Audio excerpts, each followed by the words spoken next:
The pause to tell. You can't spell loyalty without the L-A-L.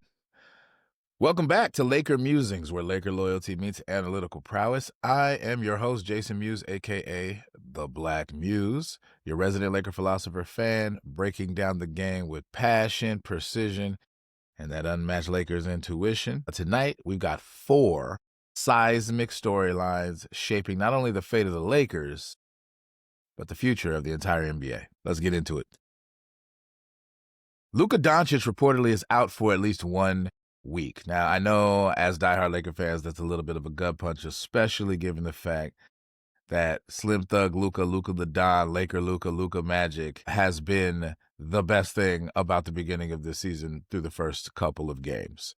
The reason why he is out is because he has a right knee contusion. If you guys remember from the last game, he also had that finger injury. I'm sure that's a part of it as well. And my source for that is Sports Illustrated. And there was a Laker insider that was reported on Sports Illustrated that basically confirmed this. Lakers are already without LeBron James, as we all know, which compounds the pressure on the Lakers roster and their depth, or really we should say lack thereof. I mean, it's one thing to have a next man up mentality. It's quite another thing to look at the rest of the Lakers roster and go, yeah, you guys need to be as dominant without your 2 best players.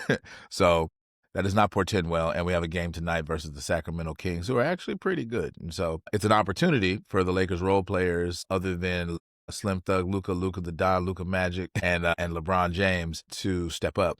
We'll see if Austin Reeves does that. We'll see if Rui Hachimura does that. We'll see if Marcus Smart continues to step up. We know what he does on defense. Can he be something on offense? Can Jake LaRavia step up? Gabe Vincent step up and not get exploited? Can Vando step up and be offensively engaged? And can DeAndre Ayton step up as well? So we have a lot of questions, unanswered questions on this roster, and this is a wonderful opportunity while our 2 stars are out to see what they're made of. All right. So it's not just a minor absence. This is a stress test, basically, for the franchise identity. So here's what this means. The question before us is who fills the void?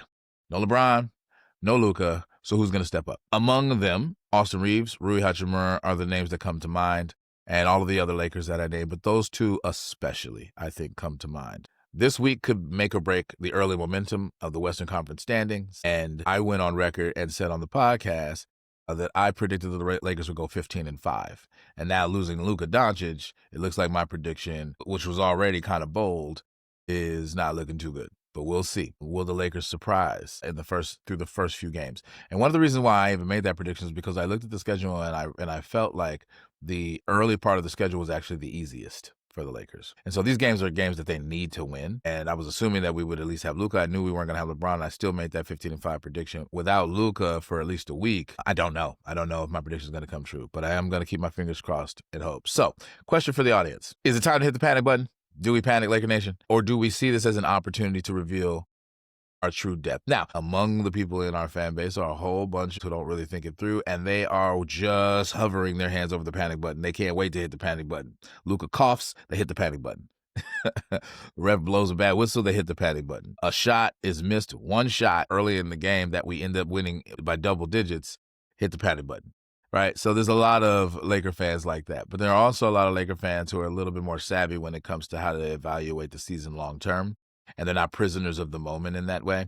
And so for those Laker fans, I think you'd probably be more likely to agree with me. It's not really quite time to hit the panic button.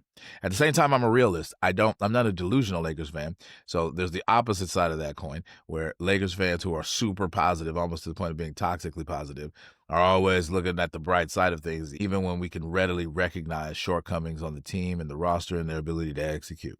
Right? So I'd like to strike a firm balance between those 2 extremes. I'm not going to be willfully blind to the shortcomings of the Lakers roster. At the same time, I'm not going to be overly pessimistic to the negative things that we can actually readily identify.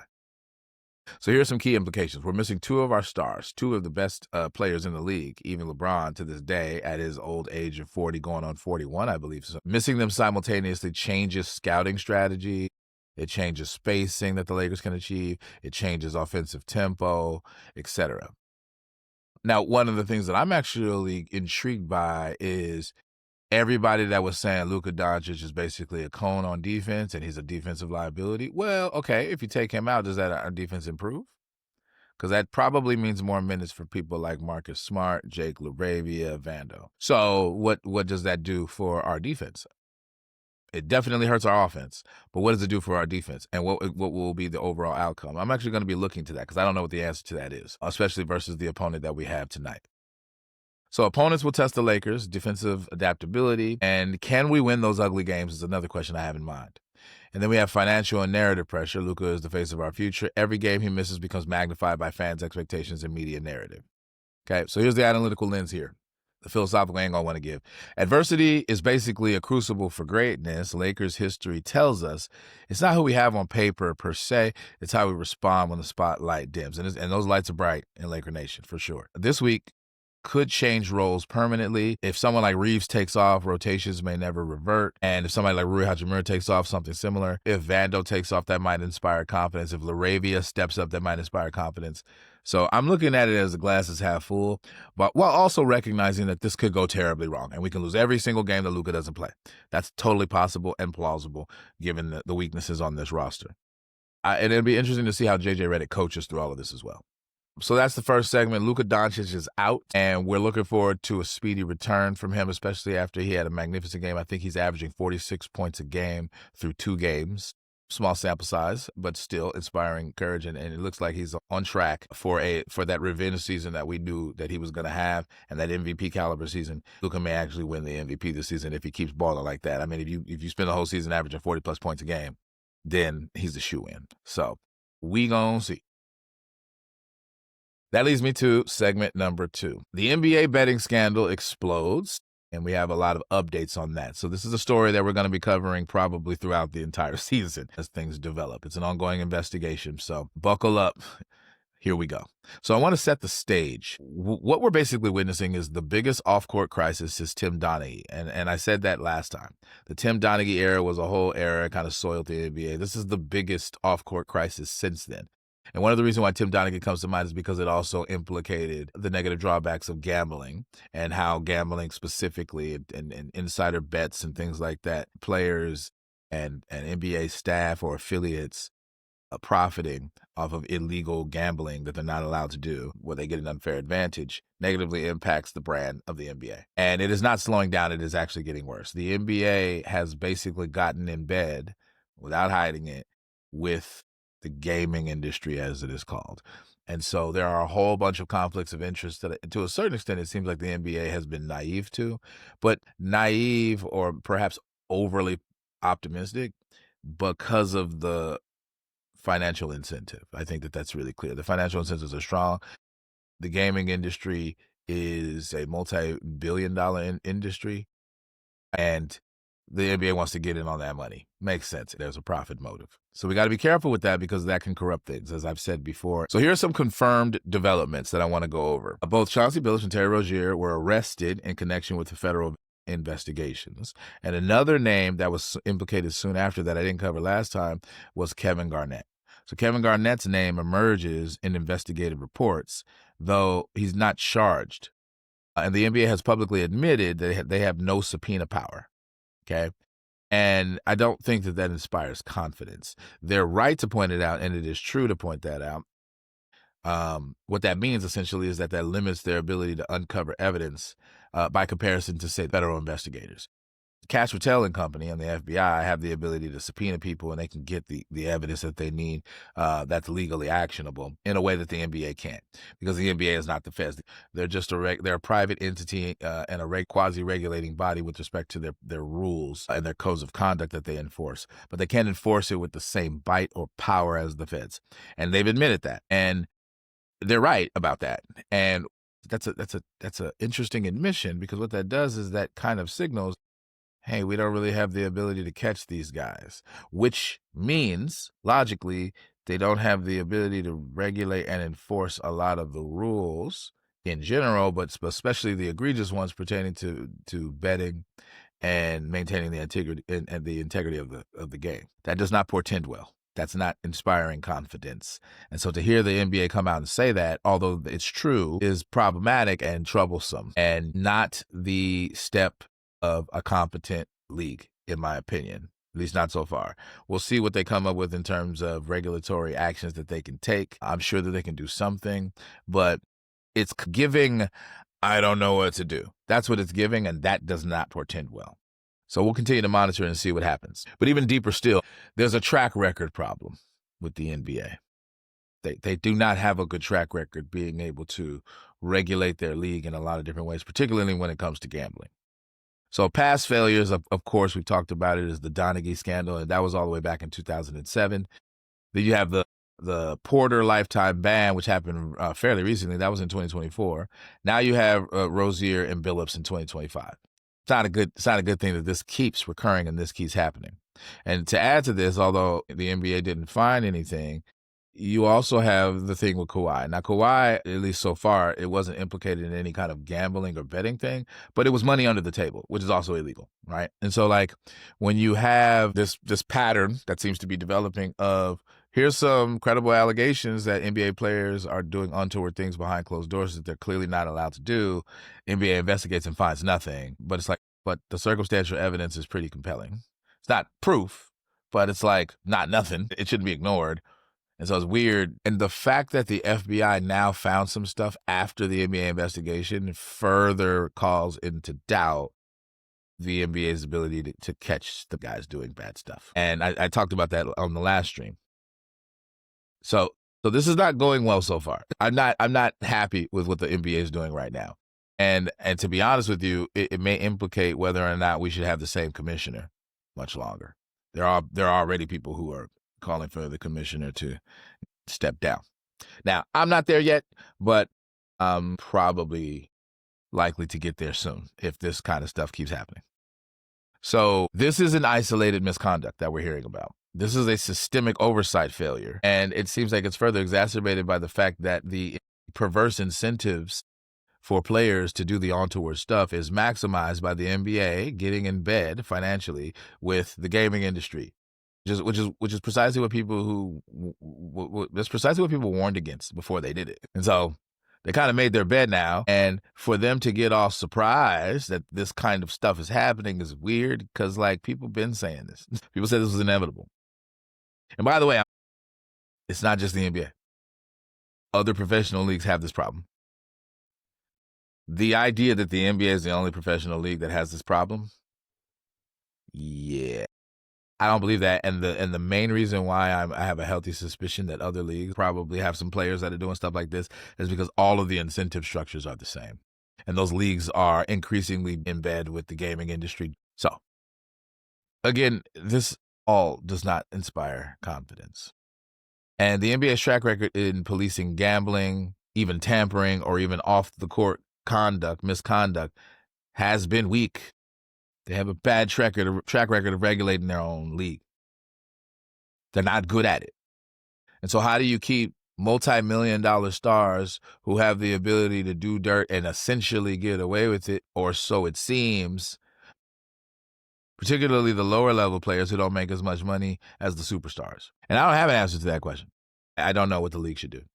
But what seems to be clear is that they need to do something, and they need to do it fast, or all the stuff I talked about last stream is going to come to pass. Remember, I told you there were two futures.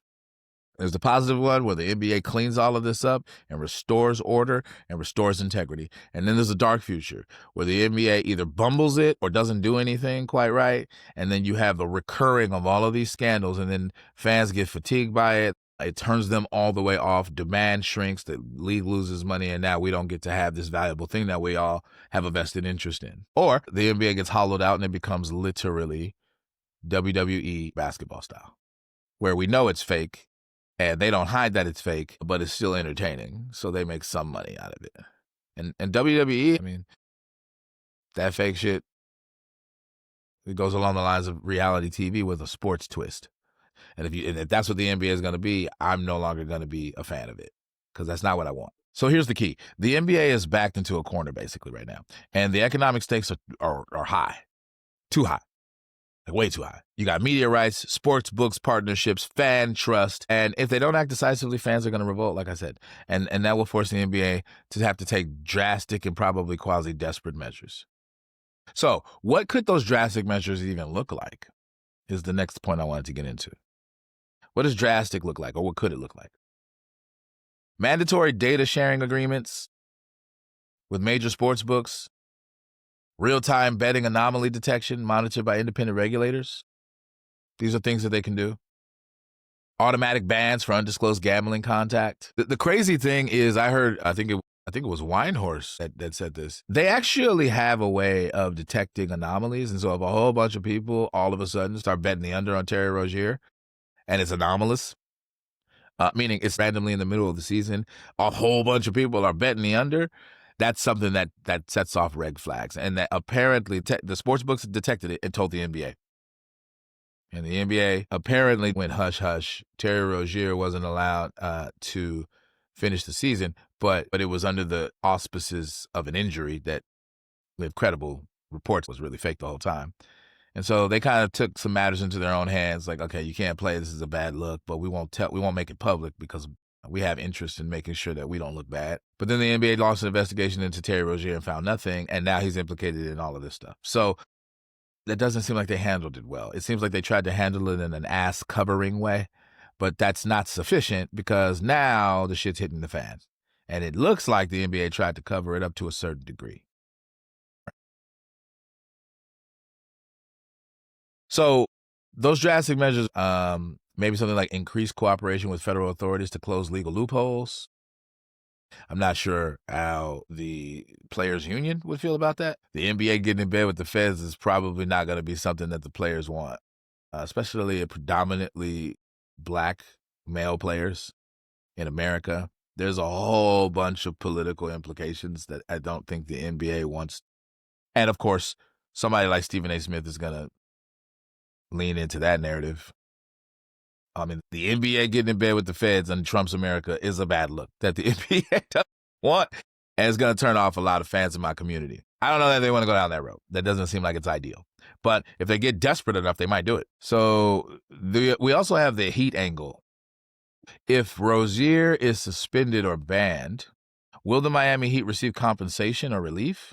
This is actually very plausible. And I just got wind of this today. So the Heat might get compensated and therefore might benefit from Rozier being suspended or banned. And honestly, I'm ambivalent about that. I don't know how to feel about that. Like, the possibility that a franchise might get rewarded for untoward activity like this that happened under the noses of the NBA, and in fact, a direct violation of the NBA's rules. But it is alleged, so we don't know if it happened fully. But it don't look good for Terry Rozier. Scary Terry. At the same time, I mean, you do want to be fair to the league, and particularly to the franchise. If the franchise didn't know about it, if they weren't in on it, maybe there's something to be said about some kind of compensation. But it can't look like a reward, though. It can't look like you got rewarded for the bad activity of a player. And the NBA doesn't seem to have rules or regulations already governing this. They might look into developing them, but they don't seem to have that already. So it's a gray area. I don't know what they're going to do. This is a live policy debate that's happening in real time, and it could set precedent for the league moving forward if this ever happens again. So to close this segment, the league is in a kind of crisis right now, and it's not clear how big the crisis is at this point. Is it a relatively small crisis that they can bounce back from pretty quickly? Or are we just scratching the surface? Is this just the tip of the iceberg? Trust is broken, and it's maximally broken. There have been people who have suspected these things, and it looks like they were right to a certain degree. But now that it's becoming a big deal, more and more people are starting to lose trust in the league. And that's the integrity piece I was talking about last time.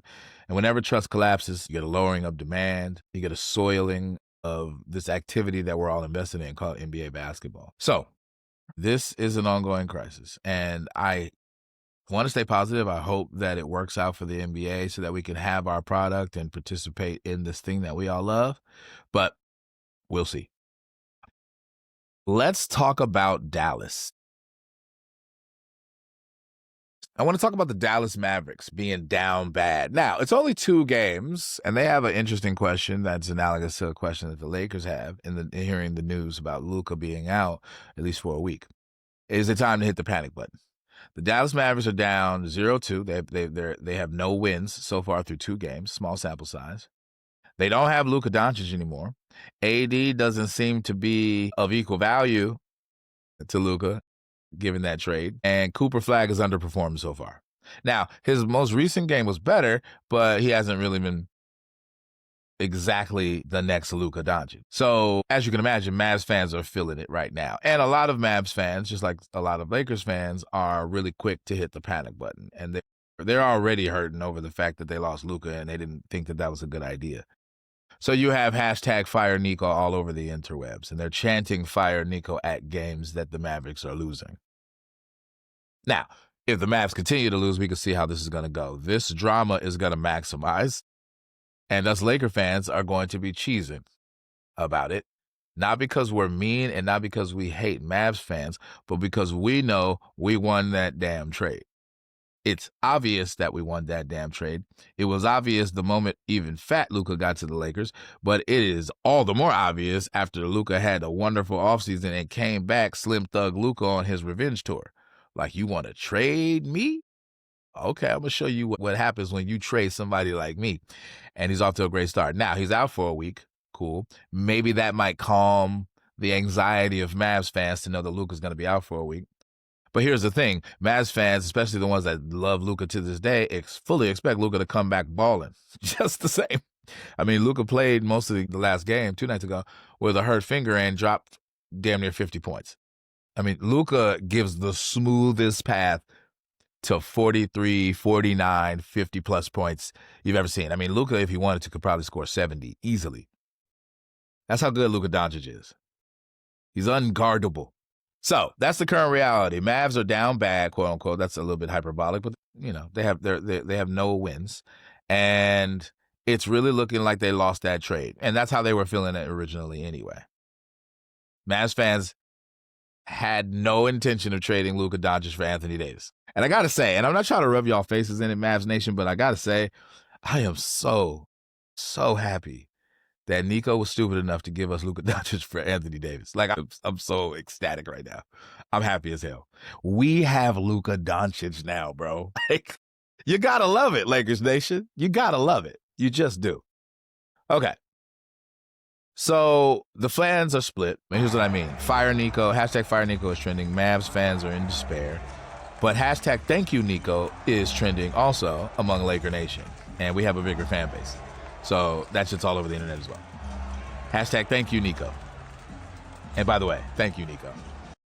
Thank you, Nico. I'm ecstatic right now. And again, I know I'm coming off as like rubbing y'all's face in it, Mavs Nation. I'm really not trying to do that. I'm really just trying to express the positivity and the animus that motivates Laker fandom right now. We're thrilled.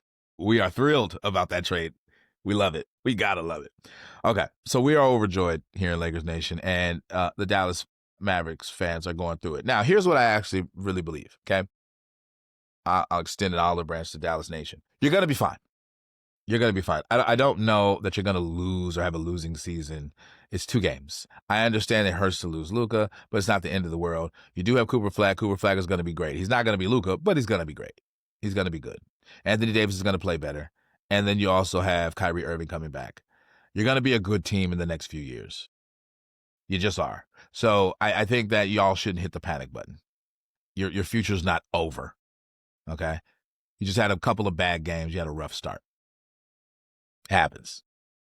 So I actually think that Dallas is good enough, even without Kyrie Irving, to end up with a better record in the West than the Lakers. Now, the Lakers would have to underperform, but that's actually plausible. Like, I don't know. Again, it's prisoners of the moment, I think, is what I would diagnose with them. Lakers came out with a certified franchise cornerstone. Everybody knew it.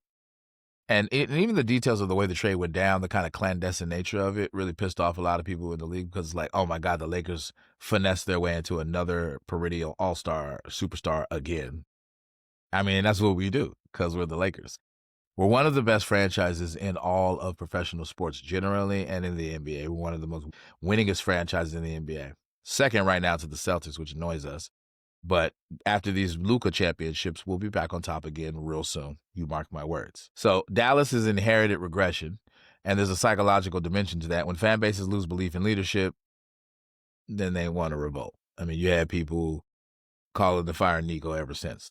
And Nico still has his job because it is understood he was doing the bidding of the people in the front office. And they had all kinds of excuses. I don't get it. Even taking into account Cooper Flag, it doesn't seem like they won the trade. But at least they got compensated in some way where they're not going to be in shambles for the next few seasons. But here are some of the implications. Dallas's front office may face internal upheaval from within the fan base. And Nico might get fired. I mean, if the Dallas Mavericks have a terrible season this year, Nico might get fired after all, because they're going to have to use somebody as a scapegoat. So we'll see what happens. Now, for the Lakers, we have a narrative advantage when it comes to all of this. Our future recruitment and momentum is all positively impacted. People are going to want to play with Luka Doncic, particularly after LeBron leaves or retires. So our future is set. We're going to be able to attract stars. I mean, that's how we were able to get Ayton and Marcus Smart already. Luka been recruiting them since he got here. So things are looking good for us. Again, to reiterate, I acknowledge the sting of losing Luka Doncic. I get it. And it's one of the reasons why we're so happy here in Laker Nation. You shouldn't hit the panic button. I think your team is still solid as currently constructed. All right, on to my next segment. Let's talk about Wemby. Victor Wembanyama. The future is now. Shout out to Victor Wembanyama. Now, this is a storyline that I think is really dope because Victor Wembanyama ended his season early last year with thrombosis, which to the layperson, blood clots. And the blood clot issue also negatively impacted Dame Lillard, but he was able to come back around the playoffs before he ended up, tearing his Achilles. And so we've had some players that deal with thrombosis, and they have whatever kind of medical techniques and advancements that enable players to manage it enough where it doesn't endanger their lives and they get to play. Christian Coloco had that issue before we picked him up. It actually enabled us to pick him up, and now he's back in full effect. And so we're keeping our fingers crossed for Victor Wembanyama because he's such a unique player with a unique skill set at his height. We wanted to see him thrive. And that he's back and balling and clearly has improved and is displaying that unique skill set and that trajectory that we think he's capable of is awesome. It's great for basketball. He's on a different team. And the Lakers and the Spurs have had rivalries before, but objectively, this is good for basketball. And it's great to see titans of basketball. It's great to see the superstars flourish, particularly when they're starting off so young and you can see what their ceiling is. You get a glimpse of what they can be. So Victor Wembanyama is a problem, and he's a baby in the league. He's just getting started. Victor Wembanyama can win championships in the league. He can be the central piece of a championship team. And the Spurs organization historically has been a great organization in terms of building great teams and being well coached. Shout out to Greg Popovich. And I hope that he's in good health lately because I know that at some point, he was dealing with health issues. So the thing I want to focus on when it comes to Victor Wembanyama is his skill evolution. Dude is 7'4". He's a unicorn. He's shooting threes. He's dribbling like a guard at 7'4". He's blocking everything. I think he had a game recently where he had 9 blocks. That was ridiculous. He's shot blocking at a historic rate. He's already being called the most unique player in NBA history. Victor Wembanyama is a problem, bro, and he's getting better. That's scary. That dude's good. His impact on the league is undeniable. I mean, he could become the global face of the NBA's future. The NBA is expanding into Europe. Dude is, I believe, from France. I mean, he's global face material. And that he's playing for an organization like the Spurs is good, too, because that's a great organization to be a superstar in. I mean, ask David Robinson or Tim Duncan. Kawhi Leonard came out of that as well. So the Spurs are moving from rebuild to rising powerhouse. It's going to be hard for Luka to win them championships in the Lakers jersey after a while because that team, after a few years, all roads to a championship are going to lead through that team. Just like the good old days. You're going to have to beat San Antonio if you want to win that chip, and it ain't going to be easy if they built their team right, like we know they can. Lakers must now factor in Wemby into their long-term Western Conference calculus. If we want to win in the West, we have to factor in Wembanyama. That's a must. He's that good. And I like it because being able to beat somebody that good is more rewarding. But it ain't going to be easy. And if we don't build our roster in the right way and make the moves we need to make, we're not going to win nothing. And Luka's time is going to be wasted, his prime. So we don't want to make the same mistake that Nico made by wasting Luka. That was a little dig to the Mavs Nation. Really, they don't care about Nico. That's really a dig at Nico. All right, so here's my angle. This is not just a great player in Wembanyama. This is a shift in the metaphysics of basketball. The laws of big man basketball are being rewritten in real time. Wembanyama ain't like Shaq Diesel. He don't play like that at all. We know that. We get that. He's his own thing. We've never seen this before. He's way better than Porzingis, in my opinion. His ceiling is higher than Porzingis, who got the nickname Unicorn for a reason. Really, really, really tall dude with the skill set of a smaller guard kind of thing, who can shoot. But Wemby's more athletic than Porzingis, way more athletic than Porzingis, and a lot less fragile. Wemby's available more than Porzingis, at least at this stage in their careers. So I am peeping his trajectory, and he's one of many players who are non-Lakers that I root for because I like basketball as well. I'm a diehard Laker fan. I prefer the Lakers win everything over every other team, but I also appreciate the superstars on other teams, and Victor Wembanyama is one of them. All right, that's going to wrap it up for this edition of the Laker Musings, where loyalty meets analytical prowess. If you roll with me this far, make sure to like this video, subscribe to the channel, drop your thoughts in the comments, and let the debates ignite. I want to hear your thoughts. I want to hear whether you agree or disagree with me in the comments. Let us hear. Because this isn't just a show. What we're starting here, Laker Loyalty, is a little bit of a movement, and we're building a community, and we want you to be a part of it. I'm Black Muze, and until next time, stay loyal to the soil. LA till I die, and Mamba mentality always.